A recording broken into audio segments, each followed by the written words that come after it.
Cet épisode est présenté par Super Cool Fresh Black Ninja Pizza, la pizzeria black-owned du Québec, qui vous invite à découvrir un menu unique et audacieux. Black Ninja Pizza vous offre 11 variétés originales allant de la calzone aux pizzas créatives. Et sans oublier le best-seller de la maison, la pizza Super Duper Whoosh, un délice composé de griots accompagné de la fameuse touche de pickles pour une explosion de saveurs. En quête d'une pizza unique et savoureuse? Découvrez votre future pizza signature chez Black Ninja Pizza avec des ingrédients frais et variés qui combleront toutes vos envies. Pour commander, rendez-vous sur leur site web au www.blackninjapizza.com ou visitez leur terrasse chaleureuse et accueillante au 107 rue Prince-Arthur-Est à Montréal. Un endroit parfait pour savourer une pizza exceptionnelle entourée de l'ambiance unique de Montréal.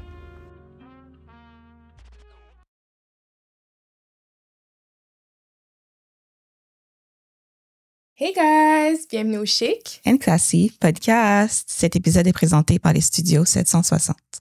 Alors aujourd'hui, on se retrouve dans un épisode spécial témoignage avec Emmanuel. Donc, est-ce que tu pourrais brièvement un peu t'introduire et par la suite, on va aller dans ton témoignage? Je suis l'assistante du pasteur des jeunes adultes à Good News Chapel, le groupe qui s'appelle Remnant, donc 19-30 ans. Je suis aussi le host de Pour de vrai talk show sur YouTube, sur toutes les plateformes avec GNT. Et puis, je suis copropriétaire avec mon épouse Noah du restaurant Taza Flores sur Avenue du Parc. OK. Puis c'est spécialisé en quoi, ce restaurant-là? Casual fine dining, frais du marché. C'est toujours selon la saison. C'est vraiment bon. J'invite tout le monde à venir goûter. OK. Ben, félicitations, tout d'abord. Puis sinon, pour ton témoignage, est-ce que tu pourrais un peu nous raconter ton parcours de vie? On va commencer, mettons, avec l'enfance, donc vraiment de façon chronologique. Okay. Donc, c'est ça. J'ai grandi... fait que je suis le fils d'une mère monoparentale. Donc, j'ai grandi seul avec ma mère. Mon père n'était pas présent. C'est drôle, hier, j'étais avec mon épouse, puis on regardait des photos d'enfance. C'était ma fête il y a quelques semaines, puis j'ai une tante qui m'a envoyé un nounours avec des photos, fait qu'on regardait des trucs. Puis, c'est ça, fait que j'ai grandi seul avec ma mère. Ma mère avait des problèmes de consommation de drogue, problèmes de santé mentale, fait que beaucoup de précarité, beaucoup de déménagement, mais pour moi, ça me semblait normal. Fait que, tu sais, quand je réfléchis à mon enfance, quand j'y repense, c'est comme... Tout ça me semblait juste la normalité. Beaucoup de changements d'école. Fait que quand je vais arriver au secondaire, dans le fond, je pense que j'ai déjà comme 7 ou 8 adresses différentes, puis je suis passé par 3 écoles différentes déjà au primaire, tu sais. 4 si on inclut la maternelle. Fait qu'on est en constant déménagement. Ma mère m'a eu pour garder mon père. Elle m'a eu à 20 ans. Fait que c'est assez difficile pour elle de... Aujourd'hui, tu sais, j'ai 43 ans, ma femme est enceinte, puis je me remets dans la peau de ce qu'eux, ils ont vécu ensemble, mon père puis ma mère. Ça me met dans des réflexions de... Je sais pas comment des gens de 20 ans ont des enfants, puis je suis à peine préparé, puis j'ai comme le double de l'âge. Mais c'est ça, elle m'a eu à 20 ans, puis elle voulait garder mon père, ça n'a pas marché, fait qu'elle était en relation difficile avec moi, je te dirais. C'était beaucoup de... je lui rappelais que mon père était parti, tu sais. OK. Puis la phrase qu'elle disait toujours, chaque fois que je me plaignais de quelque chose, elle disait « Si t'es pas content, fais comme ton père, puis va-t'en. » Fait qu'il y a comme cette insécurité-là à la maison chez moi. Il n'y a jamais ce sentiment-là que c'est chez moi. I belong here. J'ai jamais ressenti ça, tu sais. T'es toujours en train de te demander est-ce qu'elle va me mettre dehors? Est-ce que... Fait que ça, c'est ce qui marque un petit peu mon enfance.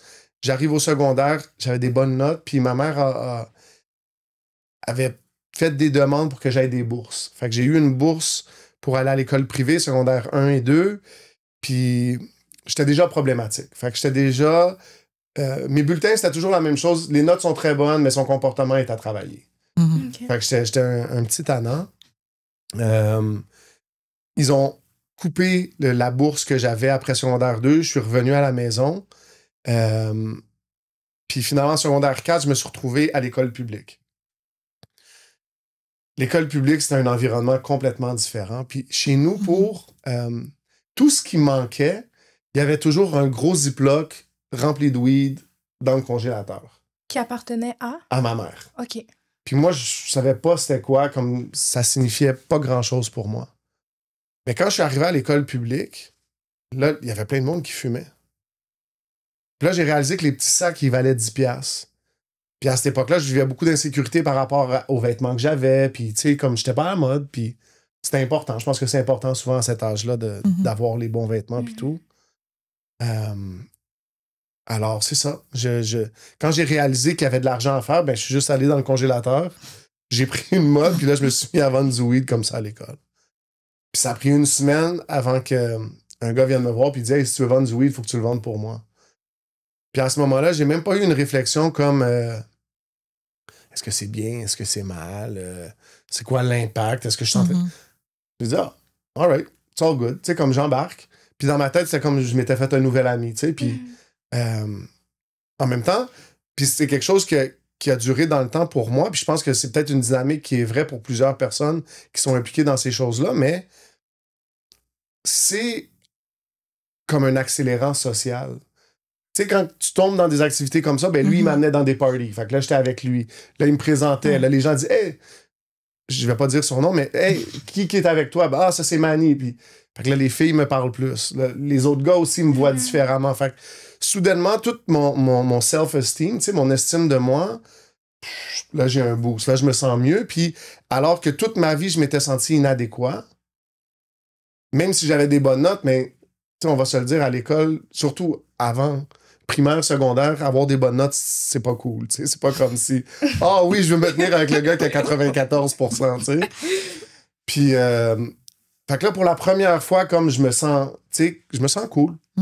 Puis, fait que je vais juste m'investir dans ça. Puis, j'ai une bonne tête pour les affaires. Je suis bon pour structurer. Je suis bon pour dire « OK, tiens, toi, tu prends ça, toi, tu prends ça. » Puis, je suis fiable. Fait que rapidement, je me retrouve avec des responsabilités. Puis ça va bien. Mais aussi rapidement, en étant proche de ces gens-là, moi, j'avais jamais consommé avant ça. J'étais arrivé en secondaire 4, puis j'avais jamais bu d'alcool, j'avais jamais fumé un joint, j'avais jamais fait aucune de ces choses-là. Mais là, je suis proche de des gens qui font ça, puis là, peer pressure, tu sais. Ouais. Ça veut dire que, excuse-moi de te couper, mais ça veut dire que quand il y avait plein de drogues chez toi, toi, tu y touchais même pas, là. Non, jamais. C'était vraiment juste pour vendre. C'était ma mère. Non, c'était ma mère qui fumait. Ma mère consommait, puis il y en avait toujours. Fait que, tu sais, même si à la maison, puis c'est bon que tu poses la question, il y avait plein de précarité à la maison. Tu sais, je te dirais, moi, là, j'ai des souvenirs de ma mère qui demande, puis qui me dit, est-ce que tu préfères que j'achète du lait ou du pain? C'est un choix. Tu sais, c'est comme this or that. Pour te donner une idée, comme... Je te dis pas que c'était comme ça tout le temps, mais il y avait des périodes que ça allait pas bien, tu sais. Mais même dans ces périodes-là, il y avait toujours un gros ziploc de weed dans le congélateur. Puis elle s'est pas rendue compte que tu prenais... Ouais. Ben, ça a duré une semaine, parce qu'après une semaine, le gars, il m'a dit « Tu vas vendre pour moi », là, il s'est mis à me fournir. Mais, tu sais, c'est bon que tu poses la question. Je me suis fait pogner, mettons, quelques mois à l'école, puis... C'est toujours une histoire qui me fait rire. Fait qu'ils appellent ma mère à l'école pour me convoquer. On va rencontrer le directeur. Ils appellent pas la police. Puis là, ils disent, on a des soupçons que votre fils vend de la drogue à l'école, tout ça. Puis ma mère réagit super cool dans le bureau de la directrice. On va repartir. Puis là, je suis suspendu pour, mettons, 3 jours ou une semaine. Je me souviens pas. Là, on retourne à la maison. Puis quand on est arrivé à la maison... Puis c'est drôle parce que, fait qu'on prend le transport en commun, ma mère n'a pas de voiture. Fait que là, on prend l'autobus, c'est 2 autobus. Fait qu'on prend un autobus, on prend un autre autobus. Puis elle dit rien, elle est silencieuse, mais elle était souvent comme ça. On arrive à la maison. Puis là, en arrivant à la maison, je me souviens, la porte ferme, puis là, elle dit, bon, je sais que t'as du weed, t'as du pot ici. Je sais que si t'en vends, t'as un stash. Il est où ton stash? Là, je suis comme... Puis là, j'y montre le stash. Puis elle dit, bam, elle le prend, puis elle dit, c'est pour moi, tu sais. Ma mère m'a taxé, puis elle a dit c'est comme tu vas pas vendre de drogue dans ma maison, puis ta drogue, je la prends. Je vais te donner une leçon. Fait que ça, j'ai ce souvenir-là qui me revient à l'esprit. Puis là, j'étais comme quoi? Tu sais, comme. Fait que là, ça m'a pas arrêté, tu sais. J'ai recommencé. Mais là, vu que j'avais commencé à fumer, vu que j'avais commencé à boire, je faisais moins d'argent en vendant. Le dicton dit « Never get high on your own supply ». Puis j'avais commencé à fumer. Fait que c'était moins rentable. Puis j'ai un ami qui qui m'a proposé, il dit, ah, si tu veux vendre d'autres choses, comme j'ai un hook-up, tu sais. Puis là, j'ai dit, ah, si c'est plus d'argent, je serais down. Fait que c'est comme ça que je suis arrivé dans le temps. Fait que moi, j'allais à Jeanne-Mance à cette époque-là. OK. Je restais dans le Myland. Fait que j'arrive dans le temps, puis je me mets à vendre du crack. J'ai jamais vu de crack. À l'époque, comme on vendait, puis toutes les roches étaient dans du papier d'aluminium. Fait que j'en ai vendu probablement 1 kilo avant d'en voir pour la première fois. OK. Tu sais, comme on me donnait une badge, puis c'était juste, toi, tu viens, tiens, 20$, 20$, 20$, puis c'était pas plus compliqué que ça pour moi, c'est juste, je vendais quelque chose, puis encore là, il n'y a pas de questionnement moral, il n'y a pas à savoir est-ce que c'est bien, est-ce que c'est mal, c'est juste, c'est de l'argent, ça met de l'argent dans mes poches. Tu sais, je me souviens, ma première soirée, j'ai fait 500$. OK. Puis j'ai fini, mettons, il était comme 4 heures, puis on a chill. 6 heures, le Cora a ouvert. J'étais allé manger au Cora. Puis à 9 heures, le Foot Locker a ouvert. Puis là, je suis allé m'acheter des Jordan. Tu comprends? C'était comme... Ça, c'était ma mentalité. C'est comme, resto Jordan, I'm living, tu sais? OK. Puis... Mais c'était ça. Puis... Mais en même temps, j'ai 16 ans. Tu comprends? Comme... Puis 500$, on remonte, là, il y a des années, là. C'était de l'argent, ouais. C'était le loyer. T'sais, aujourd'hui, comme... Tu pouvais payer le loyer d'un mois avec 500$, puis premier soir, je fais ça. Puis deuxième soir, fait que la plus belle chose, c'est que tu fais 500$ par jour.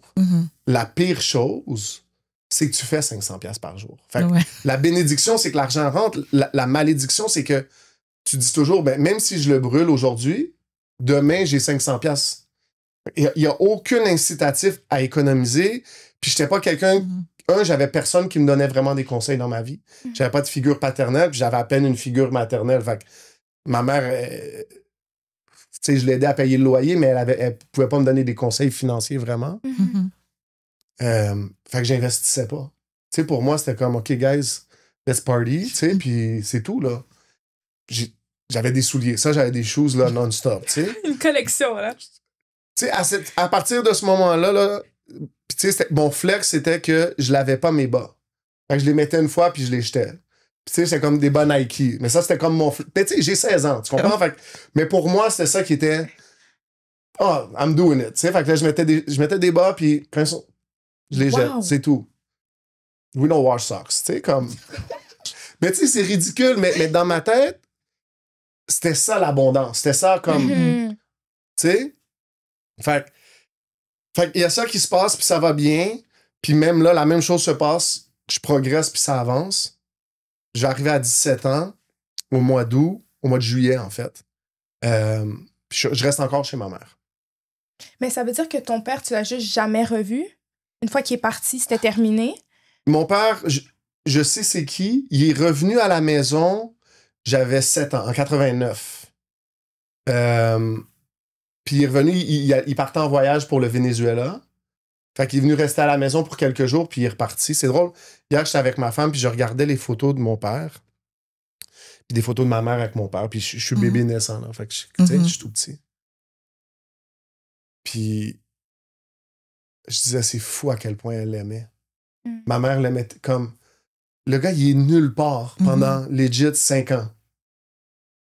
Puis tu sais, j'ai 7 ans, fait que je peux pas analyser sur le coup, mais en rétrospective... Le gars, il est jamais là. Puis là, il débarque à la maison, il couche à la maison pendant une semaine, elle lui fait à manger, elle s'occupe de lui, puis le gars, il s'en va.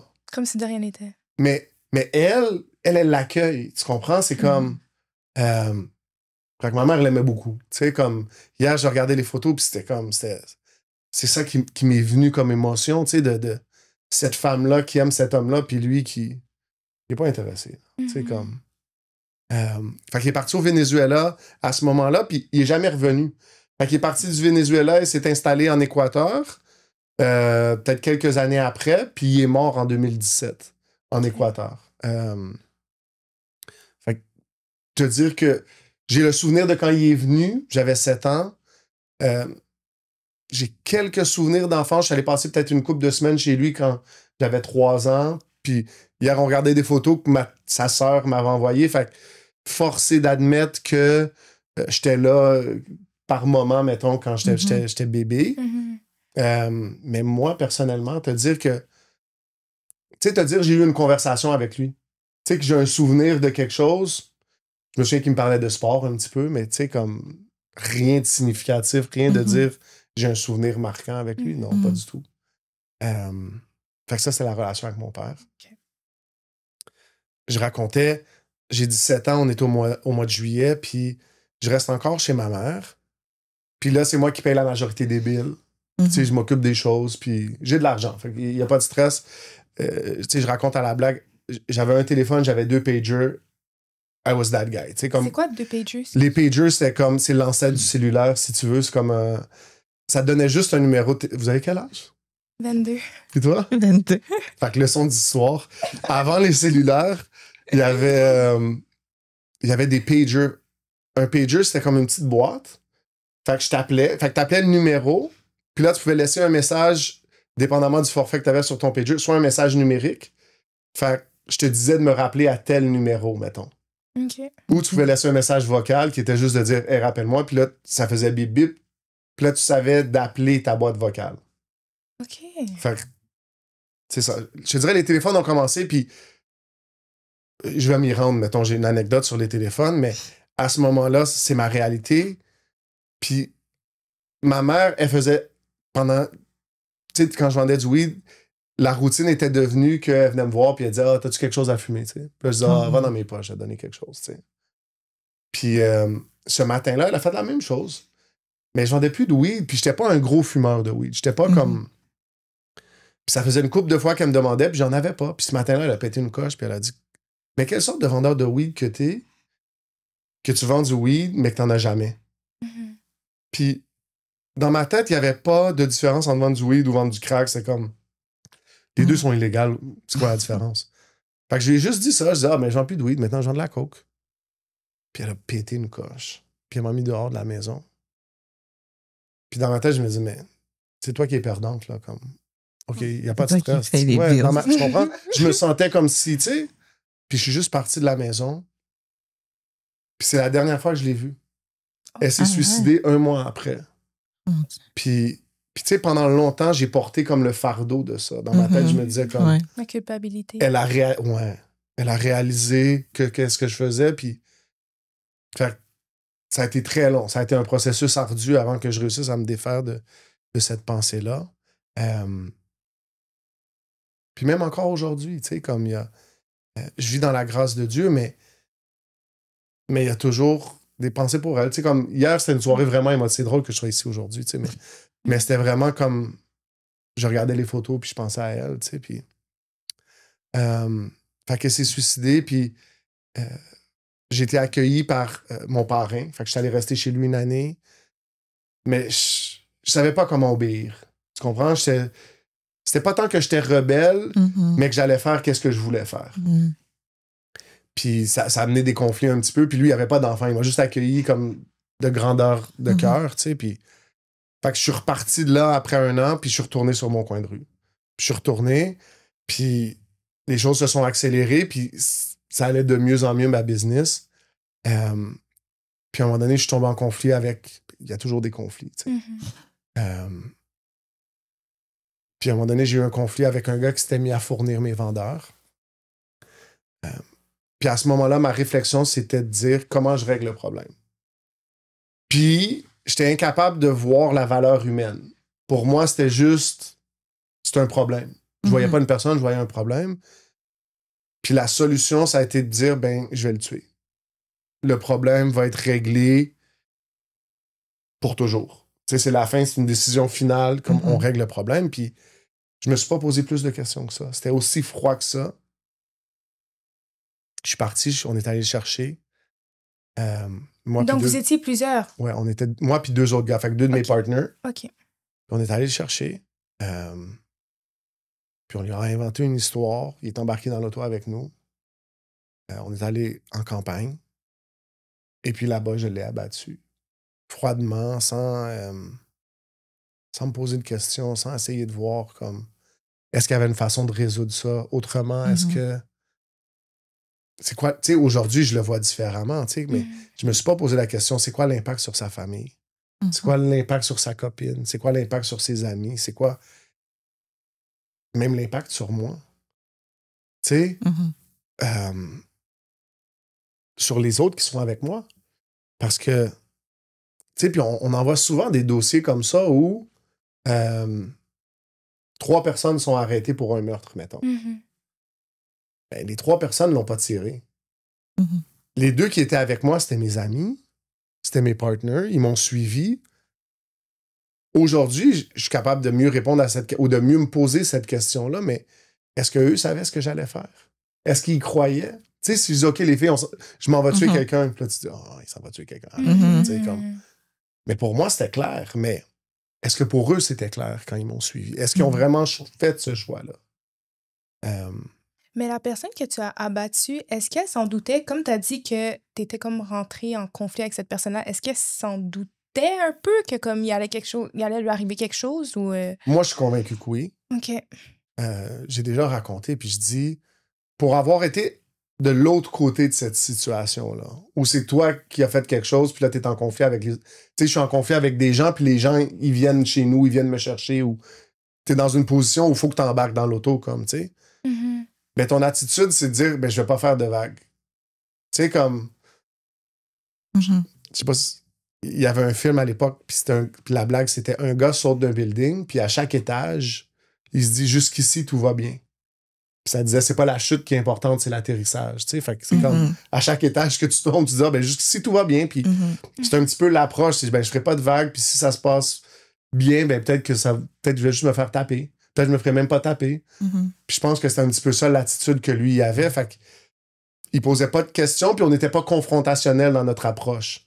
Fait que c'est comme, tu sais que t'as fait quelque chose de wrong, je sais que t'as fait quelque chose de wrong, j'en parle pas, toi, tu vas pas en parler non plus pour pas envenimer la situation. Tu dis, ben, on verra qu'est-ce qui va se passer, tu sais. Donc, la dynamique était vraiment normale dans l'auto? Non, pas normale. OK. Tendue, OK. mais il y a un rapport de... Il y a un rapport de force où on est plus que lui, on est en contrôle de la situation, mais on n'est pas agressif ni menaçant. OK. Tu comprends ce que je veux dire? Fait que forcément, lui, il était angoissé par qu'est-ce qui se passe. Mais on met pas de pression. Fait que ça fait en sorte que, ben, tu sais, si tu connais pas des gens, tout le monde est comme inconfortable un petit peu, mais personne n'en parle. Fait que, OK, on laisse ça comme ça, tu sais. Puis on va arriver en campagne, puis comme je l'ai abattu froidement, je l'ai laissé là dans le bois sans réfléchir à ce qui allait arriver à son corps, sans réfléchir à rien. Je suis rembarqué dans l'auto, puis on est reparti. Puis c'est ça, tu sais. Puis lui, sa vie s'est terminée ce jour-là.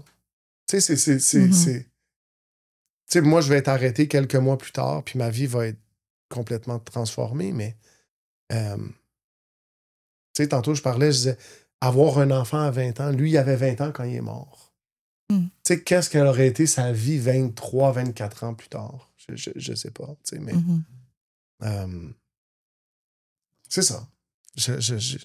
Mais t'as dit que tu t'étais déjà retrouvé de l'autre côté. Dans quel sens? Ouais. C'est difficile de maintenir des territoires dans la vente de drogue. Puis c'est difficile de faire sa place aussi. Fait que forcément, si moi je décide que je veux vendre ici, ben toi t'étais là. Il y a quelqu'un qui était là avant. Mais là, est-ce que tu t'en occupais bien ou pas bien de ton coin? Tu sais? Tantôt, on parlait des cellulaires, puis moi, je suis l'époque où les cellulaires sont devenus plus prévalents. Fait que je suis vraiment au point tournant où les gens sont passés de vendre de la drogue sur des coins de rue. Fait que quand j'ai commencé, nous, on était sur des coins de rue. C'était comme, t'étais une clique, tu te mettais sur un coin de rue, puis tu tenais ton coin de rue, puis c'était juste ça que tu faisais, tu sais. Puis je pense que c'est ça qui m'a propulsé dans la vente de stupéfiants, mais c'est que quand les cellulaires sont arrivés, les pay as you go, fait que payer à la carte, t'avais pas besoin de mettre ton nom, d'avoir un forfait à ton nom, t'avais juste, t'allais chercher la carte, tu payais, puis le téléphone fonctionnait. Ça, c'est parfait pour vendre de la drogue. T'as même pas besoin d'être sur le coin de la rue. Les gens, ils t'appellent, puis là, fait que moi, je suis passé d'un modèle où on était sur un coin de rue à... les gens, ils connaissent... Je connais mes clients, je te donne mon numéro de téléphone, tu m'appelles, puis je vais juste me promener. Fait que là, tu m'appelles, je te dis, OK, tiens, je te rejoins à tel coin de rue. T'es où? Je te rejoins là, je te rejoins là, je te rejoins là. Mais ça fait en sorte que ça crée des conflits. Puis c'est ça tu sais, quand je parle à des jeunes, je leur dis souvent ça, c'est comme, peut-être que tu fais de l'argent, mais à quel coût? T'as pas de paix. Je ne dis pas que tu fais de l'argent. Il y a de l'argent qui rentre puis tout, mais ça t'amène quoi? T'as du beef avec combien de personnes? Sur n'importe qui est impliqué dans des affaires comme ça, tu lui parles, tu dis « Ah non, je peux pas aller telle place. Parce que si je vais là-bas, il y a les gars, il y a tel gars. Je peux pas aller telle place parce que... » Puis là, si jamais tu te retrouves dans un endroit, là, il y a toujours une nervosité. C'est comme ça que tu te mets à porter des armes. C'est que chaque fois que ça cogne à la porte, t'es inquiet. Tu sais, c'est une intensité incroyable, là. Fait que moi, c'est ça qui est arrivé. Tu sais, c'est arrivé une couple de fois que, on avait pris de la place, puis là, OK, on est en clic. Fait qu'on n'a pas de problème. Mais je me lève le matin, je m'en vais au dépanneur. Il y a une auto qui arrête à côté de toi. Hey, Manny! Tu dis, embarque donc, on va parler. Mais là, tu te dis... Puis la réflexion, c'est vraiment ça. C'est quoi mes alternatives? 1, je peux courir. 2, je peux sortir mon arme puis me mettre à tirer. Mais là, je suis un psychopathe? Non. Je vis pas dans un film, tu sais.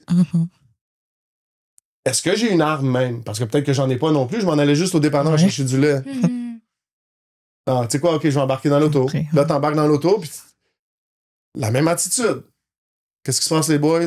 Ouais, telle affaire, viens, on va aller faire un tour. OK. Tu poses pas trop de questions, tu réponds, t'en dis le moins possible, tu veux pas envenimer la situation, tu sais. Est-ce que tu te promenais armé? Ouais. Moi, à partir du moment où j'ai eu une arme à feu, je l'avais... Tout le temps. J'avais un ami qui disait... c'est avant les Air Force One. Maintenant, tout le monde... C'est fou comment tout le monde a des Air Force One, mais le gars, il portait des Air Force One, puis c'était ça qu'il disait. Dress code, strap, Air Force One. Si tu sors de la maison, c'est comme Air Force One. Mais c'était ça. C'est comme, est-ce que j'ai mon portefeuille? Tu sais, aujourd'hui, tu disais, est-ce que j'ai mon sel? Mais j'ai-tu mon portefeuille? J'ai mes clés? J'ai mon strap? OK, let's go, on sort. Tu sais. Puis c'est normal. C'est normal. Puis il est là, le grand danger. Le grand danger, il est dans la normalisation de ça. Parce que au début, tu as une arme, tu es un peu stressé. Mais à partir du moment où tu n'es même plus stressé, c'est que tu es prête à l'utiliser. Là. Dans n'importe quelle circonstance, n'importe quelle situation, ça fait partie de ta vie et de ton quotidien. Fait que oui, tu sais, puis je l'avais sur moi. Fait que je me fais arrêter, j'ai 21 ans, accusé de meurtre au premier degré. Ça va prendre 2 ans avant d'avoir le procès. Je vais être reconnu coupable. Sentencé à prison à perpétuité, sans possibilité de libération conditionnelle avant 25 ans. Donc, on est en 2005 à ce moment-là. Puis là, je m'en vais au pénitencier. Je me retrouve au pénitencier, puis je fais la même chose que je faisais dehors. Je continue à vendre de la drogue. Parce que pour moi, mon problème dans la vie, ça a toujours été que j'ai pas d'argent. Ça n'a jamais été une question à savoir... est-ce que j'ai eu une insécurité émotionnelle? Est-ce que... Tu comprends? Tu sais, comme... Aujourd'hui, je pense que c'est plus prévalent dans le discours collectif, mais à l'époque... Bro, just man up, tu sais, c'est comme... Puis mon problème, je pensais vraiment que j'avais pas d'argent. Fait que si j'avais de l'argent, j'étais content dans ma tête. Mais il y avait toujours un vide intérieur puis émotionnel. Fait que je continue à vendre. Je me fais pogner à l'intérieur. Je me fais transférer au maximum. Puis là, au maximum, je vais avoir ma première prise de conscience. J'ai rencontré une psychologue, puis elle va me dire, t'es-tu conscient que ça va pas bien? Puis dans le temps, je me dis, elle est folle, cette madame-là, tu sais. Elle me dit, t'es en prison à perpétuité pour un meurtre commis dans le cadre de trafic de drogue. Puis là, tu te retrouves au maximum pour trafic de drogue à l'intérieur des murs. Ça va pas bien, là, ton affaire. Puis dans ma tête, à ce moment-là, le seul critère que j'avais, c'était si t'es un junkie ou si t'es pas un junkie. Comment tu réalises si ça va bien ou si ça va pas bien? Parce que j'ai des amis qui ont tué, j'ai des amis qui se sont fait tuer. Pour moi, la violence est comme normale. Il n'y a pas de questionnement à ce niveau-là. Mais si t'es un junkie, là, t'es moins que moi. Là, t'es comme... Tu sais, un consommateur de drogue, t'es worthless, tu sais. Puis c'était ça mon approche. Fait qu'elle me dit ça va pas bien, puis je me dis, mais pourquoi tu me parles, ça va pas bien? Je suis ici, je fais mon temps, je m'entraîne. Un jour, je vais sortir, puis c'est ça, tu sais. Puis elle va insister, puis je vais partir du bureau. Puis tout le long, je me disais, elle est folle, cette madame-là, elle est folle, cette madame-là. Puis je marche jusqu'à mon unité de détention. Puis quand je vais arriver, les gars sont en train de faire une émeute, genre une petite émeute, une mini-émeute, mettons. Là, ils pitchent des affaires sur le contrôle, puis les chaises, puis là. Puis là, je suis arrivé, puis j'ai regardé, puis Dieu m'a fait grâce, mais à l'époque, je pense que j'étais zéro conscient, mais OK, peut-être que ça va pas bien. Peut-être que la madame, elle a un point, que, tu sais, ma vie, ça va pas bien. Puis je me souviens, mon réflexe a été de dire au gardien, j'ai dit, ouvre la porte de ma cellule, moi, je m'en vais dans ma cellule, tu sais. Alors qu'avant ça, je serais embarqué dans l'affaire. Qu'est-ce qui se passe, ces gars? Je m'en vais dans ma cellule. Puis là, je me pose la question. Qu'est-ce que tu fais de ta vie? Si tu t'étais trompé, qu'est-ce qui arrive? Puis là, ce qui est épeurant, c'est que je suis sentencé à prison à perpétuité sans possibilité de libération conditionnelle avant un autre 20 ans. Fait que c'est comme, je donne toujours la même analogie, mais je dis, si t'es en voiture avec ton copain ou moi avec ma femme ou avec quelqu'un, puis c'est toi qui conduis, puis là, tu manques la sortie. Ben, si la prochaine sortie est 2 minutes plus tard, il n'y a pas de problème. Tu vas dire, j'ai manqué la sortie, on va prendre la prochaine, t'admets ton erreur. Si la prochaine sortie est dans 1h30, ben là, tu te dis, ça me sert à quoi d'admettre que j'ai fait une erreur? Parce que là, l'autre va dire, mais tu vois, tu t'es trompé, t'aurais dû regarder. Fait que c'est difficile de reconnaître l'erreur quand t'as pas une opportunité de rectifier la situation. Mais je me pose la question. Puis de ça va sortir une réflexion sur, mais je vais arrêter de créer plus de problèmes. Parce que moi, j'étais un fouteur de trouble. Moi, j'étais un gars comme si... Yo, Farah, t'as pas entendu ce que Dortley a dit? Tu comprends ce que je veux dire? J'étais ce genre de gars-là que comme si... Tu veux qu'on aille s'en occuper? Tu sais, comme... Tu comprends? Puis c'est comme... J'étais toujours en train de hype up les problèmes. Puis... Ou juste, vous êtes en train de vous chicaner, puis je fais « Oh! » Tu sais, puis c'est comme si... Je faisais toujours des affaires comme ça. Puis ce jour-là, j'ai voué que j'allais arrêter de faire ça. Que s'il y avait un conflit, j'allais dire, mais est-ce que c'est si important? Est-ce que c'est, tu sais, je voulais être un peacemaker. Sans même connaître les béatitudes, tu sais, parce qu'on voit dans Matthieu 5, tu sais, bénis sont ceux, je sais pas comment on dit en français, mais les peacemakers, c'est blessed are the peacemakers. Puis, mais je pense qu'il y avait une bénédiction qu'il y avait avec ça. Fait que je redescends au médium, puis au médium, je commence à me poser la question. Là, je suis en dedans, ça fait à peu près 8 ans. OK. Puis je commence à me poser la question, qu'est-ce que je fais de mon temps? Tu sais, comme, qu'est-ce que je peux faire? Puis ma réflexion, c'est de dire, je vais aller lire tous les livres de la bibliothèque.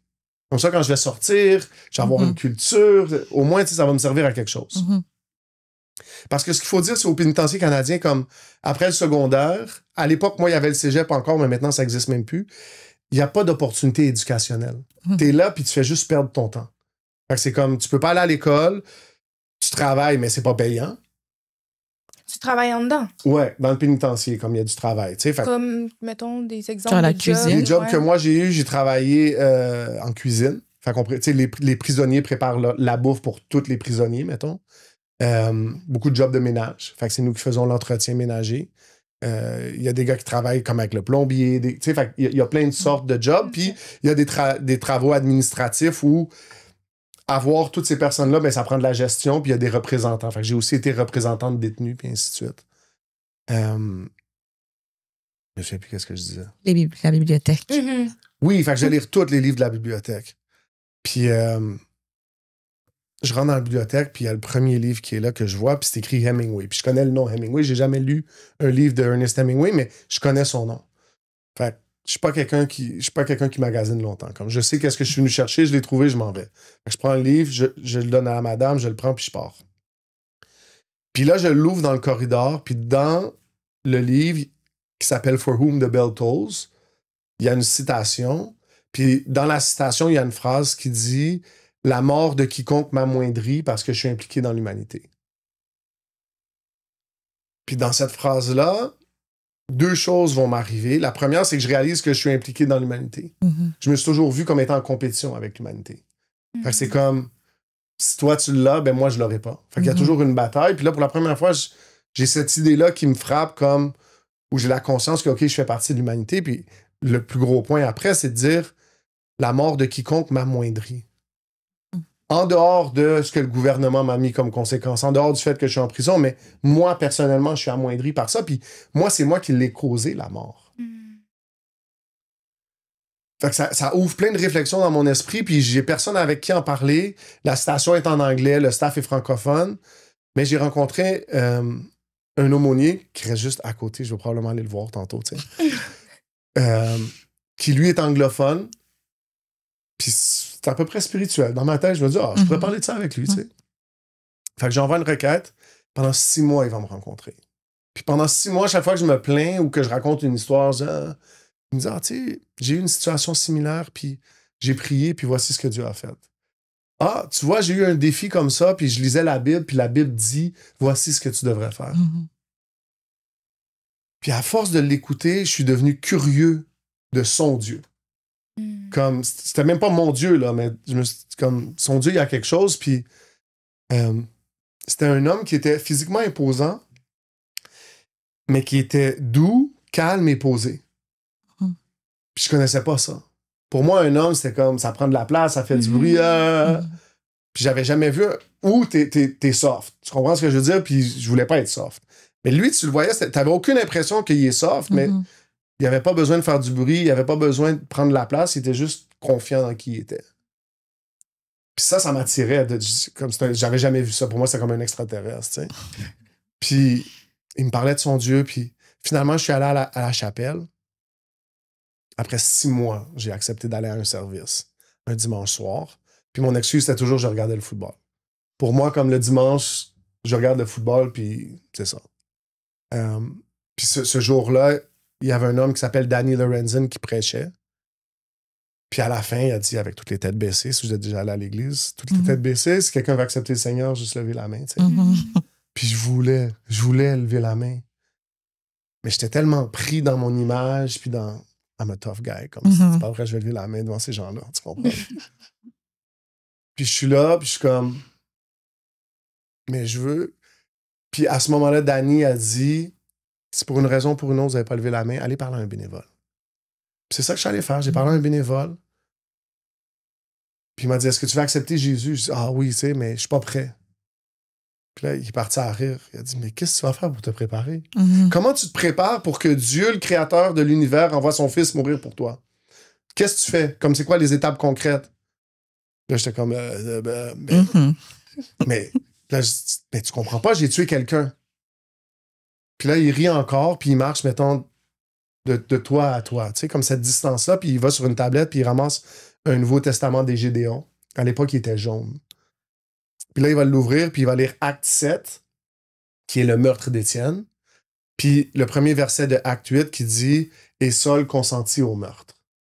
Puis là, il va me dire « Saul, c'est un meurtrier, puis on le connaît aussi sous le nom de Paul.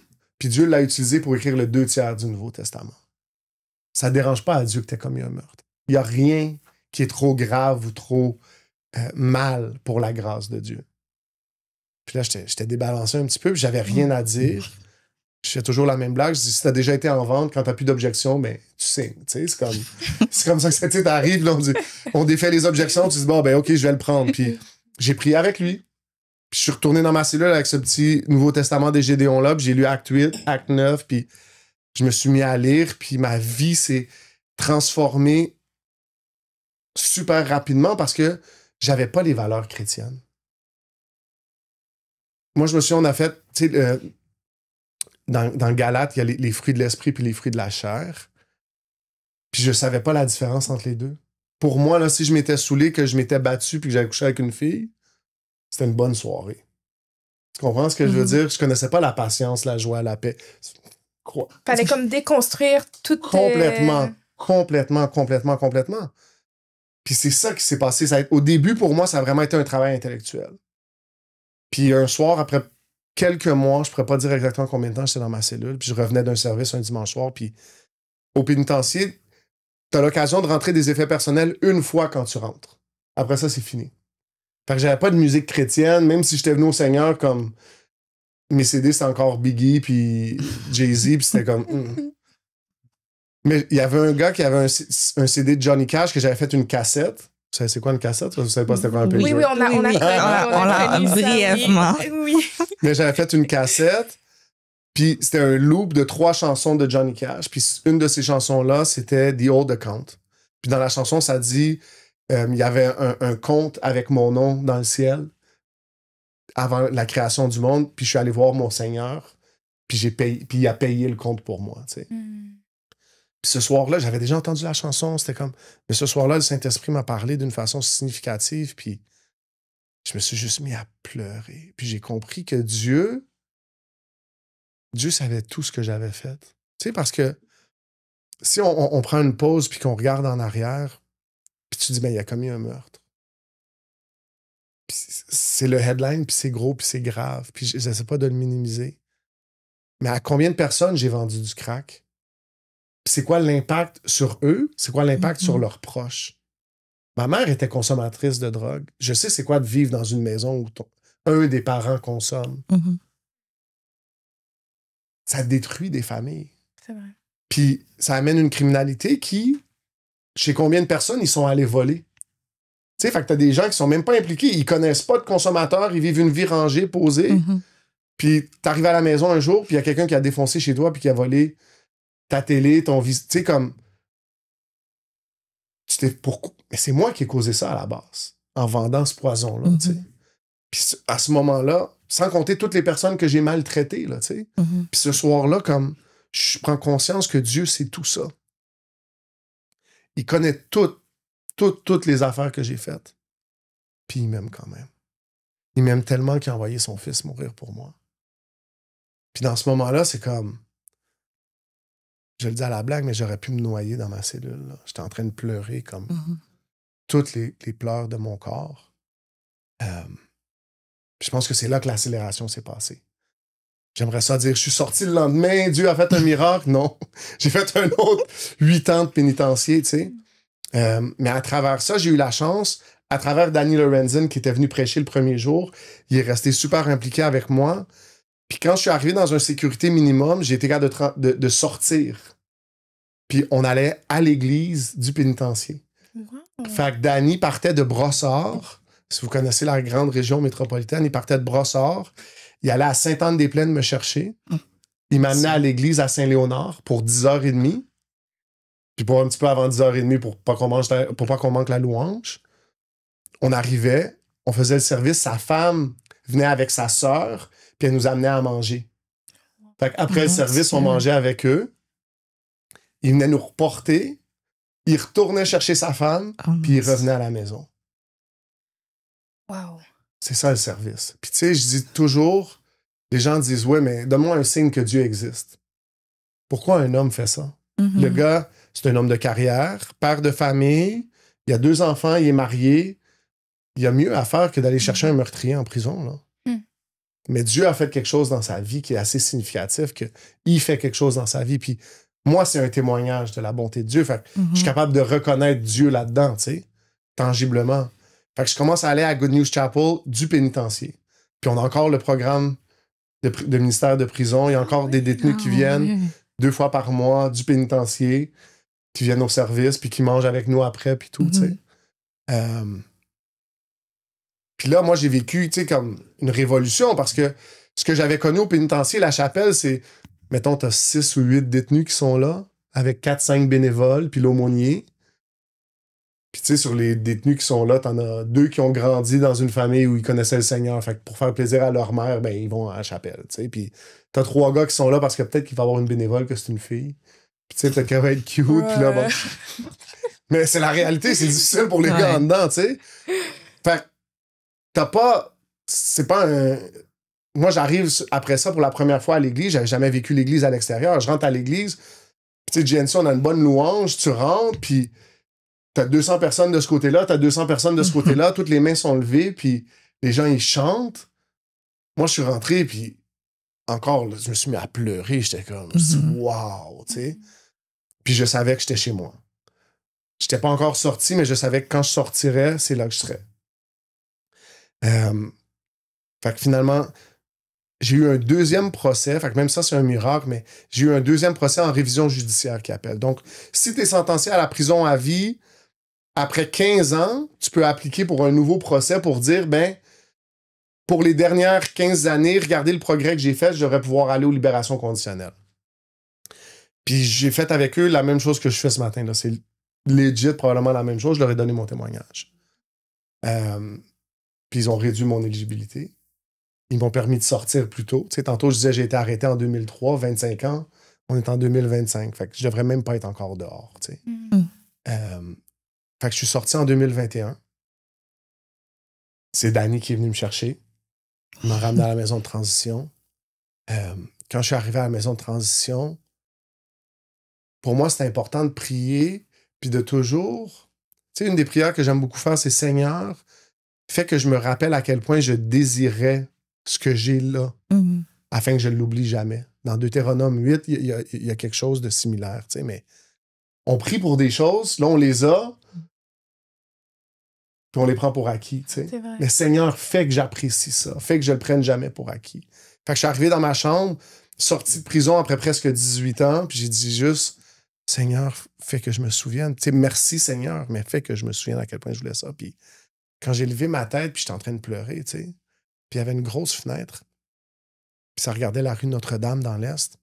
Puis quand j'ai levé ma tête, c'était comme si j'avais été dehors la veille. C'est comme si tout mon temps avait été effacé. Puis on pourrait dire, oh wow, quelle belle chose. Puis sur le coup, ça m'a rendu insécure parce que c'était comme si 18 ans de ma vie étaient disparus pour rien. Tu sais. Mais en même temps, je réalise aujourd'hui que c'est un choix que j'ai fait. Je pense que beaucoup de personnes qui sortent de prison veulent rester attachées. Tu sais, t'as mis 18 ans dans quelque chose, c'est pas vrai que je vais faire comme si ça n'existe plus. Mais le résultat, c'est que t'es accroché à ça puis que tu le traînes. Alors que pour moi, Dieu m'a fait grâce puis il a coupé. Puis je suis juste parti puis OK, c'était comme il y avait un vide un petit peu puis un sentiment de qu'est-ce qui est arrivé avec tout ce temps-là, mais c'est resté avec moi quand même, tu sais. Fait avant même de sortir, j'avais décidé que je voulais aller à l'université. Fait que j'avais fini mon cégep, comme je racontais, j'avais fait mes prérequis, cégep à distance, ma tante m'avait aidé. J'avais appliqué à JMSB à Concordia pour aller à l'université. J'avais été accepté avant même d'être recommandé pour les libérations conditionnelles. Fait que je sors le 19 août, je commence l'école le 6 septembre. Mon Dieu. Je fais toujours la même joke, là, mais je sors le mien, mais j'avais jamais vu un iPhone. Là. Je suis rentré en 2003. Je connaissais rien à rien. Là. 2021. Fait que on a fait un podcast sur la prison la semaine passée ou il y a 2 semaines. Puis on faisait le rundown, mais Facebook est sorti en 2004.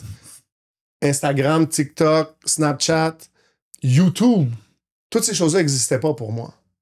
Fait que je sors, puis c'est comme un apprentissage accéléré, mais Dieu me fait grâce. J'arrive à l'université, il me fait grâce. Je fais 42 crédits ma première année. 42 crédits ma première année. À JMSB. J'ai fait tous les cours. 3.3 GPA en plus, comme si... Wow! Dieu m'a fait grâce. Il n'y a pas d'explication rationnelle pour dire un gars sort de prison après 18 ans. C'est vrai. Il fait tous les cours, tu sais, puis Dieu m'a fait grâce, puis... Mais le dernier cours que j'ai pris, c'était Intro à la finance. Puis je suis un finance major. Vous êtes... Et je vais à Concordia, donc... En quoi? Aussi? Non, mais okay. J'ai pris un cours intro, ouais. J'ai pris Intro à la finance. J'ai fini avec un C+. Sur plus que 100 étudiants, j'avais la 8e meilleure note. Ouais. Puis, ce que je me suis fait expliquer, ils ont descendu... Fait que d'habitude, ils curvent les notes. En finance, ils les curvent pas, ils baissent la note de passage à 40%. Puis moi, je suis investi dans les résultats, puis là, je me suis posé la question, est-ce que je suis prête à refaire le même effort pendant une autre année? Parce que mon plan, c'était de graduer en 2 ans, dans le fond.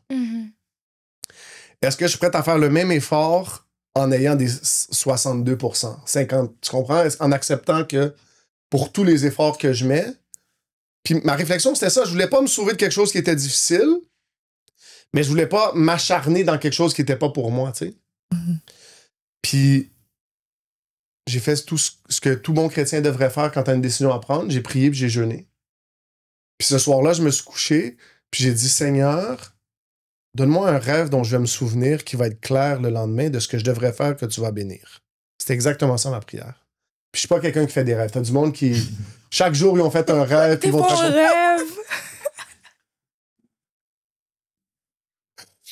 Moi, j'en fais jamais de rêve. C'est comme, j'ai pas d'histoire comme ça, tu sais.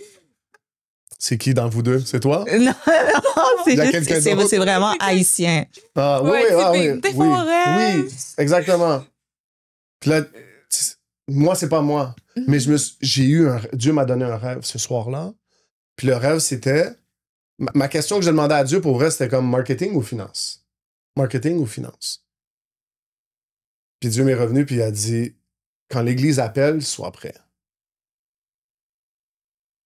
Puis je savais ce que ça voulait dire. C'était pas comme si je savais qu'il fallait que j'aille au collège biblique. Puis j'avais zéro intérêt. J'étais comme, ah non, tu sais, comme... Mais il m'a donné le rêve le jour même que je l'ai demandé. So, je pouvais pas le nier. Je suis allé m'inscrire. Tu sais, je me souviens, la première journée où je suis arrivé, puis il pleuvait, puis j'étais dehors, puis je pleurais. J'étais comme, what am I doing with my life?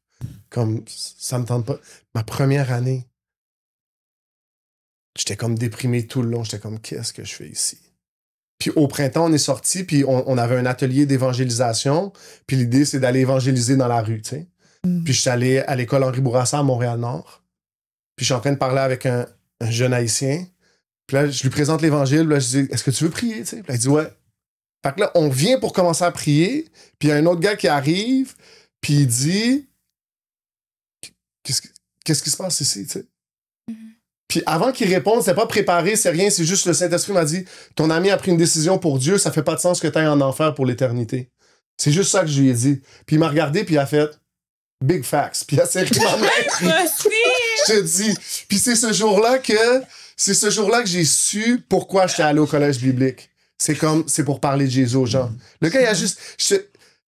Big facts. Puis tu sais, comme il y a c'est peut-être une fraction de seconde, mais ce moment-là où tu sais pas comme, oh, did it go well? Est-ce que, comment il l'a pris? Puis il a juste levé sa main, puis il a dit big facts. Puis il a serré ma main, puis on a prié. Il a accepté Jésus ce jour-là. C'est ma première année. Là, je vais essayer d'accélérer le processus, mais à cette même période-là, j'ai rencontré une fille. Puis elle venait à l'église, on s'est rencontrés à l'église. Puis on s'est mis à se fréquenter. Puis au début de la fréquentation, ben, tu sais, pour moi, si t'es un chrétien puis tu dates, c'est pour te marier. C'est pas pour le sport, tu sais. Preach! Amen. Et puis, on s'est mis à parler de mariage. Puis elle m'a dit, moi, je veux un mariage de 50 000 $. C'est ça que j'ai prié, c'est ça mon rêve. C'est pour ça que je prie à Dieu. Puis à ce moment-là, j'avais une job de comptable dans un magasin de céramique. Je faisais 26 $ de l'heure. Puis vu que je suis à l'école, je travaille à temps partiel. Puis quand elle m'a dit ça, j'ai dit comme, oh wow, on va se marier dans 8 ans. comme je sais pas quand est-ce que j'ai le cadre de faire ça. Puis j'aime raconter l'histoire parce que je pense que c'est encourageant pour les deux sexes, mais elle a pas dit, si tu peux pas me donner le mariage que je veux, oublie-moi. Puis elle a pas dit, ah ben oublie ce pourquoi j'ai prié, oublie le rêve que Dieu m'a mis à cœur. Elle a dit, non, je sais pourquoi j'ai prié. Puis j'ai dit, OK, ben je vais joindre ma foi à la tienne, puis je vais te faire confiance là-dedans, puis on va faire confiance à Dieu. Puis je le dis pourquoi? Parce que, puis je dis souvent ça aux jeunes hommes parce que je pense que c'est plus la dynamique propre à eux, mais si t'es un jeune homme, puis que tu fréquentes une jeune chrétienne, ben, puis je vous pose la question, mettons, quand t'as déjà commencé à prier pour ton mari? Non. Jamais, toi?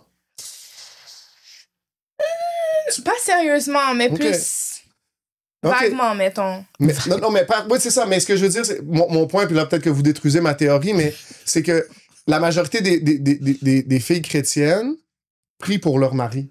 Puis moi, je suis tombé dans les bénédictions que elle avait demandé à Dieu, que Dieu avait pour elle, juste parce que j'étais le gars.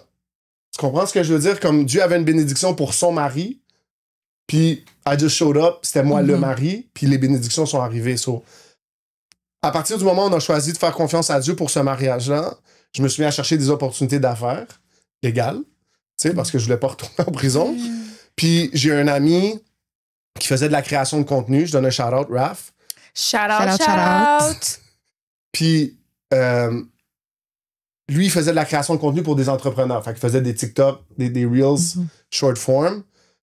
Puis sa business marchait bien. Puis j'ai dit, tu me laisserais-tu te suivre pour apprendre comment ça marche? Il a dit, ouais. Puis là, je l'ai suivi. Puis à un moment donné, j'ai dit, mais je pense que je pourrais partir de mon agence, tu sais. Puis il a dit, OK, je vais t'aider. Fait que fast forward, je pars une agence avec un gars, Victor Saint-Jacques. Ça blow up, ça va vraiment bien. Je me retrouve... Fait que, tu sais, je veux juste faire comme une petite pause, mais je me retrouve 1 an après avoir quitté Business School, après avoir mis de côté mon rêve d'être en affaires, poursuivre ce que Dieu m'avait appelé à faire, à être en affaires. Où je suis dans un environnement créatif, puis je suis en contact avec plein d'entrepreneurs dans différents domaines. Puis c'est payant, puis ça va bien. Fait que je vais finir mon année à l'école biblique, je vais me fiancer. On va commencer à planifier le mariage. Puis un soir, mon partenaire Victor va venir me voir, puis il va dire « J'aimerais ça partir la business tout seul. Tu sais, j'ai une vision, puis j'aimerais ça l'accomplir à ma façon. » Puis sur le coup, mon réflexe a été de dire « Ben, si tu penses que toi, tu vas me buy out, moi, je vais te buy out. » Tu sais. Puis j'étais là, on parlait, puis j'entendais vraiment Dieu me dire comme « Je rends ça simple pour que tu laisses ça de côté. » Puis j'ai obéi. J'ai dit « OK. Mm-hmm. J'ai dit « Combien tu me donnes pour? » On s'est entendu sur un prix. J'ai vendu mes parts, il a gardé la compagnie. That's it. Ça, on est en juin 2024.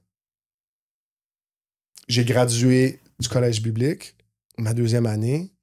Puis j'avais à cœur de faire... Tu sais, on dit toujours comment on va amener des gens à l'église. Puis moi, ce que Dieu m'avait mis à cœur, c'est ben, pourquoi on n'amène pas l'église où est-ce que les gens sont? Puis ce que je voulais, c'était de louer une place sur Sainte-Catherine. Puis on allait louer le Seigneur puis prêcher la parole. Simple comme ça, puis on allait faire confiance que Dieu allait faire des grandes choses. Fait que c'est ce qu'on a fait. On a loué un local, puis là, quand je me suis mis à chercher des endroits où est-ce qu'on pourrait aller, j'ai pris tout ce qui était à louer sur Sainte-Catherine entre Union puis Guy. Okay. J'ai appelé partout. Puis moi, c'était le coin où est-ce que je vendais. C'était là que je faisais mes opérations. Le seul qui a accepté de nous louer, c'était Drummond, Sainte-Catherine. Le coin de rue où est-ce qu'il y avait un barbershop, où est-ce que nous, on était. Fait que Dieu m'a permis de changer la signification de cette intersection-là. Mm-hmm. Fait qu'on a loué le local. Ah, là, je vais vous épargner toutes les péripéties, mais rapidement, on n'a pas été capable de louer le local tout de suite, mais par la foi, on est allé en avant du local. Puis on s'est mis à faire ce qu'on voulait faire dans le local dehors. Mm-hmm. Fait que pendant la première semaine, on prêchait dehors, on chantait dehors, sur le coin de la rue. Puis c'était fou. Il y a plein de gens qui se sont fait sauver. Moi, je me souviens, le 2e jour, j'étais là, puis j'étais en train de prêcher. Puis il y a un gars qui est arrivé, je l'ai pas regardé, rien, là, mais il s'est arrêté juste comme dans mon angle mort, mais je le voyais. Puis là, il me regardait. Puis là, j'ai dit comme, est-ce que tu aimerais prier avec moi? Puis le gars, il a dit oui. Là, j'ai dit, c'est quoi ton nom? Puis il a dit Mohamed. Là, j'ai dit, s'il y a des Mohamed qui s'arrêtent dans la rue pour prier avec moi, pour accepter Jésus, et Dieu est en train de faire quelque chose. Le vendredi, on a signé le bail. Le vendredi, on est rentré dans le local. On n'avait rien installé, on n'avait pas l'équipement, rien. On avait juste un speaker puis un micro. Puis il y a une fille qui fait la louange à notre église, qui s'appelle Kiara, qui est comme la leader je l'appelle Revival Montreal Band maintenant, tu sais, mais comme, ce qu'on a fait, ça s'appelait revival.mtl. Fait que si vous voulez aller voir sur Instagram.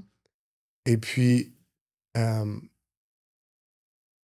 le premier soir, dans la première demi-heure, il y a 17 personnes qui ont accepté Jésus. Ils sont juste rentrés, qui ont prié avec nous. On a eu, pendant 34 jours, 67 services. Plus que 1000 personnes ont donné leur vie à Jésus. On a baptisé 28 personnes. C'est incroyable qu'est-ce qui s'est passé dans ce local-là, à ce moment-là. Incroyable. On a fini le 16 août. Je me suis marié le 2 septembre. Puis j'ai commencé mon stage avec le pasteur des jeunes adultes à Good News Chapel.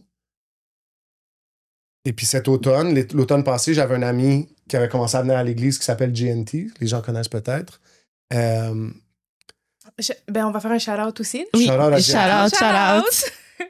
Et puis, on parlait comme ça, puis lui, il était retourné faire son ancien podcast, puis j'avais jamais vu son podcast, puis j'ai dit, je pense que ce serait bon de réagir à ton ancien contenu. On dit, tu sais, souvent tu parles à des chrétiens, puis il dit, t'aurais dû me voir avant que je connaisse Jésus. Mm-hmm. Mais lui, tout le monde l'a vu avant qu'il connaisse Jésus. Fait que je disais, on a juste à regarder, puis tu nous expliques qu'est-ce qui s'est passé. Fait que c'était ça l'idée, puis on allait juste faire comme un vidéo comme ça. Puis finalement, on a fait comme 1h45. Puis là, on a dit, bon, on va faire un deuxième. Puis on a fait 1h30 le deuxième. Puis là, on va faire un troisième. Puis le troisième, on a dit, OK, ben, je pense que c'est une émission comme, tu sais, c'est un podcast en tant que tel. Puis là, on cherchait le nom, puis on était dans la voiture, on s'en allait filmer. Puis tout le long, on arrivait avec des noms, puis on n'arrêtait pas de dire, ouais, mais pour de vrai, je suis pas sûr que c'est vraiment comme la bonne idée, tu sais, mais pour de vrai, je pense qu'on devrait trouver une autre idée. Puis là, à un moment donné, j'ai dit, bro, c'est ça le titre. Pour de vrai. Puis c'est ça qui est arrivé. On est arrivé à 10 000 followers sur YouTube comme la semaine passée. Félicitations. Amen. Dieu fait des grandes choses. C'est ça. Mon témoignage, c'est ça. C'est que si on s'accroche à Dieu, il n'y a pas de circonstances desquelles il ne peut pas nous sortir. Il n'y a pas il y a pas d'erreur que nous, on a faite qui ne peut pas rétablir. Tu sais, puis mon invitation, c'est toujours la même, mais prenez un pas vers Jésus. Tu sais. Prenez un pas vers Jésus, accrochez-vous à lui, puis vous allez voir comment il va changer votre vie.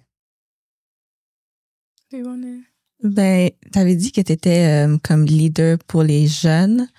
Est-ce que tu conseilles basé sur tes expériences ou est-ce que tu vois des comportements que tu voyais en toi quand tu étais jeune ou comment est-ce que tu approches? Je vais te le dire comme ça. Je pense que la bénédiction que j'ai, c'est que tu peux me raconter n'importe quoi. Je donne toujours la même blague, mais je dis, si quelqu'un hier est allé au bar, s'est saoulé, s'est battu, a poignardé quelqu'un, puis il veut aller en parler à l'église, il va arriver à l'église, puis s'il dit hier, je suis allé au bar, t'as 20% des gens à l'église qui vont dire, ah, ben là, t'es allé au bar, qu'est-ce que t'as fait? Fait que déjà, tu peux pas aller raconter ton histoire. Après ça, tu vas dire, je me suis saoulé. Là, t'as un autre 20% qui va dire, tu t'es saoulé? Ah, mais non, qu'est-ce que... C'est même pas ça que j'essaie de te raconter. Je me suis battu. Tu comprends? Puis moi, tu vas me dire, OK, je l'ai poignardé, puis je vais dire, OK, qu'est-ce qui s'est passé après? Tu comprends? Je suis jamais choqué, je suis jamais comme si... Je dis, OK, raconte-moi qu'est-ce que... Parce que, tu sais, la Bible dit, ceux qui connaissent leur Dieu vont faire de grands exploits. Il faut bâtir notre témoignage, mais il faut connaître notre témoignage. Est-ce que tu es capable de retourner dans le temps et dire, j'étais dans telle situation, Dieu m'en a sorti. J'étais dans telle situation. Fait que moi, tu me présentes n'importe quel problème, là. Dieu, c'est la solution, puis ça va marcher. Si tu t'accroches à lui, que tu es obéissant à ce qu'il te dit de faire, parce que c'est personnel à chaque personne, tu sais. C'est vrai. Si je regarde aujourd'hui, puis j'avais choisi de rester à GMSB, dans ma tête, ça faisait du sens. Mais Dieu m'a appelé à d'autres choses. Ben, OK, je suis là aujourd'hui, tu sais. Moi, ce qui me fascine, là, tu sais, je pense qu'on a sorti un reel avec ça cette semaine, mais je gagne ma vie avec les réseaux sociaux. J'avais jamais vu ça avant il y a 3 ans et demi. Tu comprends ce que je veux dire? C'est comme l'accélération, elle est vraie, elle est réelle, elle est tangible. C'est comme si tu fais confiance puis t'écoutes ce à quoi il t'appelle. C'est pas de dire je vais faire ce que je veux puis Dieu bénis-moi. C'est Seigneur, qu'est-ce que tu veux que je fasse? Puis il va te le dire. Puis tu vas l'entendre puis probablement tu vas dire ah, ça me tente pas de faire ça. Tu comprends ce que je veux dire? Mais OK, fais-le. Tu sais, que ce soit dans des décisions, que ce soit dans des choix, que ce soit dans ce qu'on offre, de mettre de côté des relations. Tu sais, des fois, c'est difficile de dire, tu sais quoi, je passerai plus de temps avec toi parce que je sais que ça m'amène pas plus proche de Dieu. Oui, mais non, je suis désolé. Ma priorité, c'est Dieu. Fait que je pense que je suis capable d'apporter ça. Tu sais, je te dirais, au quotidien, combien de personnes viennent me voir avec des histoires similaires à la mienne? Pas tant. La phrase que j'entends beaucoup, puis je pense que ça, c'est la puissance de mon ministère évangélistique, c'est quand les gens me disent souvent, ils disent, ben, si toi, t'as pu être sauvé, ben moi, c'est sûr que je peux. T'sais? Mais c'est ça que les gens ils disent, mais c'est correct. T'sais? C'est comme... C'est pour ça que Dieu m'utilise. T'sais? Les gens sont en train de me regarder et dire, mais c'est lui qui a fait tout ce qu'il a fait, ben, c'est sûr que moi aussi, il va m'accepter. T'sais, moi, je me souviens, ça m'est arrivé une fois de faire un appel au salut puis de dire, si vous avez fait pire que moi, je peux pas vous le garantir, bien que la Bible est claire. Mais si vous avez fait moins pire que moi, je vous garantis personnellement que Dieu va vous recevoir. Tu sais, puis c'est ça. C'est comme... Ça, je pense que c'est la force de mon témoignage puis l'impact sur les gens avec qui je suis. En même temps, je pense qu'une autre affaire qui est le fun pour mon expérience, c'est que dans ma vie, là, ça s'accélère beaucoup, mais Je vis un petit peu la vie de quelqu'un dans la vingtaine. Je viens de me marier, j'attends mon premier enfant, je suis en début de carrière, mais j'ai l'expérience de vie de quelqu'un de 40 ans. Tu comprends? Fait il y a des situations que je vis avec des gens qui ont le même âge que moi, qui ont pas le même, qui sont dans la même situation que moi, mais j'ai plus d'expérience de vie. Fait que quand on en parle, ben, je peux en parler, puis c'est pas comme ça, ah oui, quand je me suis marié il y a 18 ans, que le gars, il te regarde, puis il dit, oui, mais ça n'a pas rapport avec la réalité aujourd'hui, tu sais. Non, je me suis marié il y a 7 mois, comme 8 mois. Tu sais, ce que je te dis, c'est pertinent, c'est d'actualité, mais j'ai un regard qui est différent parce que j'ai 43 ans, tu sais. Fait que je pense que ça a un impact aussi. C'est vrai. Mais maintenant, pour un peu revenir en arrière, mettons, quand on t'a, pas accusé? Condamné? Oui, condamné, merci. Est-ce que c'est toi qui l'as juste avoué ou c'est les preuves qui ont trouvé vraiment... comment ça s'est passé, mettons? Même ça, c'est la grâce de Dieu, tu sais. Puis tu dis, est-ce que c'est les preuves? Fait que c'est pas moi qui ai confessé. Parce que j'avais pas confessé à rester en prison à vie pour toujours. On t'a snitch? Ouais. Fait que mes deux partners, il y en a un qui a rien dit, mais il y en a un qui a témoigné. Puis c'est pour ça, tantôt, quand je disais le choix que j'ai fait, tu sais, tu utilises ce mot-là, on m'a snitch. Puis c'est facile de dire il m'a snitch. Mais ce gars-là, c'est moi qui l'ai mis dans une position où il s'est fait arrêter. Puis le choix qu'il avait, c'était soit aller en prison pour le crime que j'ai commis ou me snitch. Fait que là, il témoigne contre moi. C'est quoi le poids dans sa vie aujourd'hui? Dans la communauté. Tu sais, il y a des gens qui le savent. Est-ce que c'est super important? Tu sais, je pense que souvent, on amplifie beaucoup la culture urbaine, mettons, là, tu sais, ou criminelle. Il y a plein de monde qui snitch puis qui se promène puis il n'y a pas tant de conséquences que ça, mais fait que mon point, c'est plus de dire que si tu penses que tes amis ils vont te protéger quand tu te fais arrêter, c'est un mensonge, tu sais. Mais c'est moi qui l'ai placé dans cette position-là. Fait qu'il est venu témoigner, mais moi, le procès devait durer 3 semaines. Le procès a duré 2 mois. Il y a eu 11 jours de délibéré. Ça a pris 11 jours au jury avant de revenir avec un verdict. Après 1 semaine, ils sont revenus puis ils ont dit on n'est pas capable de s'entendre sur le verdict. Puis la juge les a renvoyés en... pas en leur ordonnant, mais il y a un terme légal pour qu'ils s'entendent. C'est comme elle leur a mis la pression pour qu'ils s'entendent. Puis ils sont revenus. Fait que, dis-toi, les jurys, ils sont supposés être là pendant 3 semaines. Être jury, à moins que tu sois sans emploi, ça te coûte de l'argent parce que tu peux pas aller au travail. Tu peux pas être là avec ta famille. Tu peux... Fait que, OK, déjà, ça commence avec 3 semaines. Là, t'es là pendant 2 mois. Ils sont revenus un vendredi après-midi, à midi. Puis ils ont dit coupable. Puis moi, je suis convaincu à ce jour que ça a juste été comme, OK, on s'en retourne à la maison. Tu comprends? Comme... Vous pensez qu'il est coupable? OK, who cares?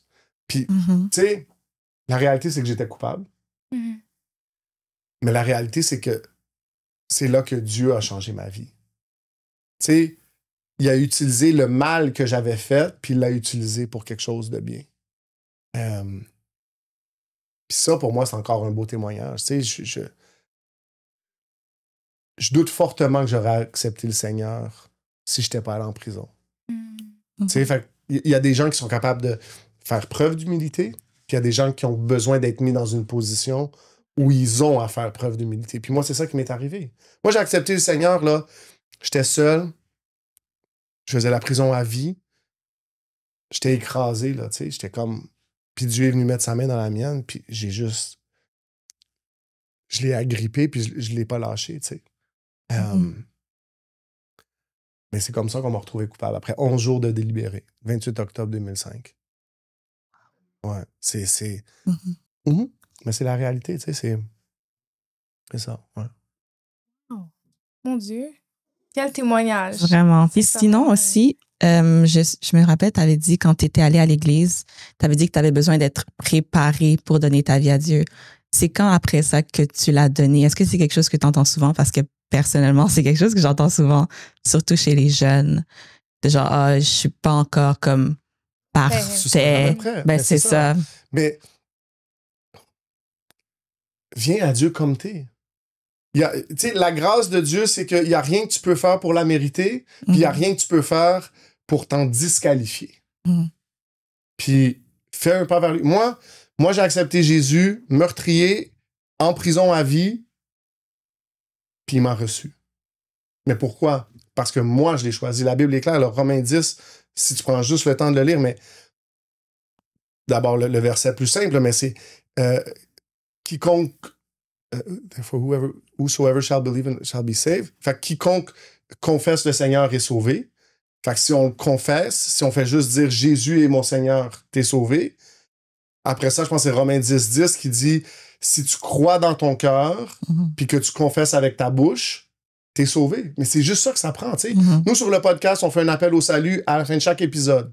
Puis, je dis toujours ça, c'est tout ce que tu as besoin, c'est d'une prière. Puis tu sais, on est au Québec où, culturellement, les gens connaissent même pas le Seigneur. Comme, moi, j'ai des gens qui me textent des fois, puis ils disent, OK, j'ai prié la prière du salut depuis 1 semaine à chaque jour. Qu'est-ce que je fais après? Je dis, arrête de prier. Arrête de la prier, tu sais, mais parle à Dieu dans le nom de Jésus. Puis parle-lui. Puis écoute-le, puis il va te parler, tu sais. Puis après ça, trouve-toi une Bible. Puis si t'as pas de Bible, ben, Bible app. True. Lis-la. Trouve-toi une église. Regarde sur YouTube. Écoute pour de vrai. Envoie-moi un DM. Mais je suis super actif. Je réponds à mes DM. Les gens me contactent. Puis pour moi, c'est super important. Ça, moi, c'est ça, moi. Le ministère que le Seigneur m'a donné pour l'instant, c'est vraiment un ministère qui est semi-virtuel, tu sais, mais c'est ça, puis les gens peuvent me contacter, mais trouve-toi une église, puis je sais pas si tu le dis ouvertement, mais tu disais que t'allais au portail. Ouais. Moi, je viens à Good News Chapel, tu veux essayer un, tu veux essayer l'autre, tu fais le tour, t'arrives quelque part, puis mon invitation, ce serait ça, avant de rentrer, dis Seigneur, parle-moi. Si c'est ici que tu veux que je sois, rends ça clair. Puis tu vas rentrer dans le service, puis le Seigneur va te parler. Puis s'il te parle pas, ben c'est pas à place. Puis tu vas ailleurs. Puis tant qu'on prêche la Bible, tu sais, pour moi, c'est ça qui est très important, que la Bible soit prêchée, toute la Bible. Mais sinon, je veux dire... ouais. Il y a rien qui te prépare. Exactement. C'est Rien qui te exactement. prépare. Tu peux passer toute ta vie à te préparer. Tu seras jamais... Dieu, je reviens... Si t'écoutes, là, ferme tes yeux puis réfléchis une seconde. Dieu a créé l'univers en 6 jours. Ce même Dieu-là a un fils unique. Pas un de 26. Déjà là, tu sais, si tu dis à un parent, t'as 26 enfants, sacrifie-en un, il va dire, t'es fou. Dieu sacrifie son fils. Pour qui? Pour toi. La caméra est là. Pour toi.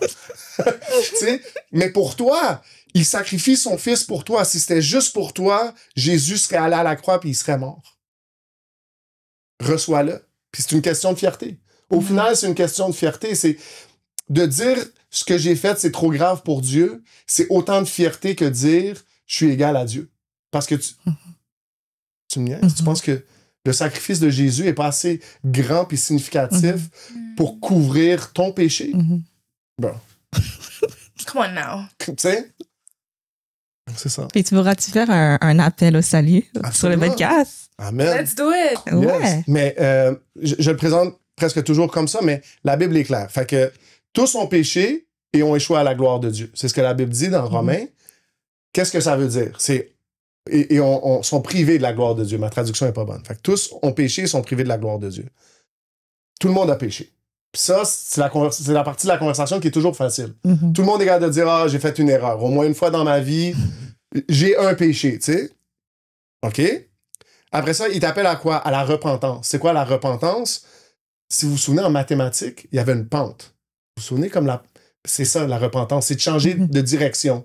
Fait que peu importe où ce que tu t'en allais, tu vas retourner de côté. Fait que le salaire du péché, c'est la mort. Mais le don de Dieu, c'est la vie éternelle en Jésus-Christ.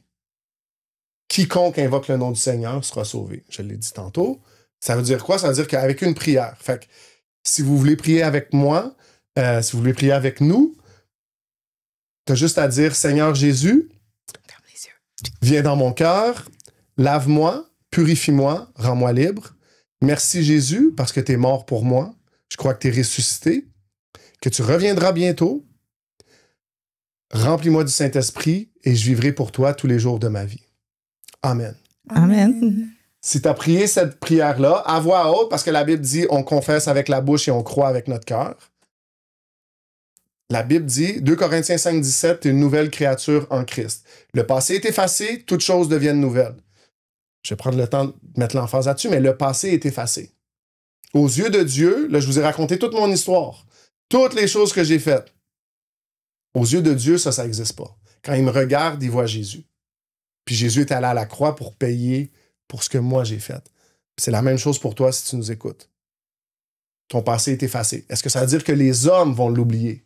Les gens vont probablement te le rappeler. Mais ce que je dis toujours aux gens, c'est... Je dis pas que les gens, c'est des démons. Mais je dis, tu vas voir c'est quoi l'agenda d'une personne juste avec ça. Parce que la personne qui... Je te donne l'exemple. Je m'appelle Mike. Là, j'ai prié la prière. Je suis un alcoolique. Puis aujourd'hui, j'ai accepté Jésus dans mon cœur. Là, je vais sortir. Puis je dis, les gars, je bois plus. Je vais aller à l'église. On dit, Mike, arrête, bro. On te connaît, là. C'est sûr que tu vas venir boire avec nous. Hier, t'étais sous. Là, tu vas à l'église? Tu me niaises, bro? On te connaît. On sait t'es qui. Cette personne-là, c'est pas un démon, mais elle fait le travail du diable. Au contraire, tu vas voir quelqu'un qui suit le Seigneur, il va te dire quoi? Mike, je suis tellement content que tu viennes à l'église. Gloire à Dieu pour ta vie. Il va t'encourager. Est-ce qu'on donne la vie ou si on donne la mort? Est-ce qu'on fait l'œuvre de Dieu ou si on fait l'œuvre du diable? Puis je pense que nous, chacun, au quotidien, on a un choix à faire, une décision à prendre de qu'est-ce qu'on fait avec notre bouche. Proverbe 18 dit la langue a le pouvoir de la vie et de la mort. Puis c'est ça. Qu'est-ce qu'on fait avec ça? Mais les gens vont peut-être pas reconnaître ce que Dieu fait dans ta vie puis ce qu'il a fait dans ta vie. Mais tu vas dans une église, les gens vont t'encourager. S'ils t'encouragent pas, c'est pas une bonne église.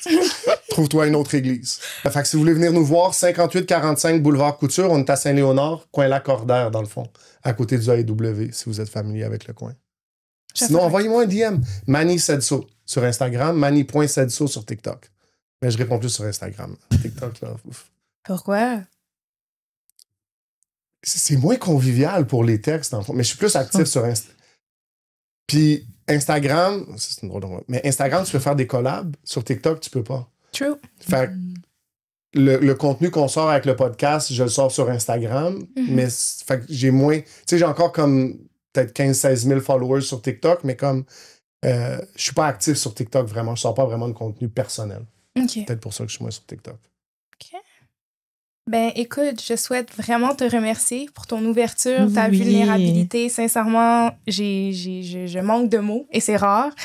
Ça m'a vraiment touchée. Donc, merci beaucoup, sincèrement. Oui, et félicitations pour votre mariage et votre enfant tous les qui arrive. Amen. Dieu est bon, Dieu est grand, tu sais. Ouais. Alors, sur ce, guys, mes amis, je suis comme émotive, en tout cas. Alors, merci beaucoup, guys, d'avoir écouté ou visionné l'épisode d'aujourd'hui. Donc, comme d'habitude, n'oubliez pas de vous abonner, liker, partager et commenter la vidéo. C'était The Chic and Classy Podcast. The Chic and Classy Podcast.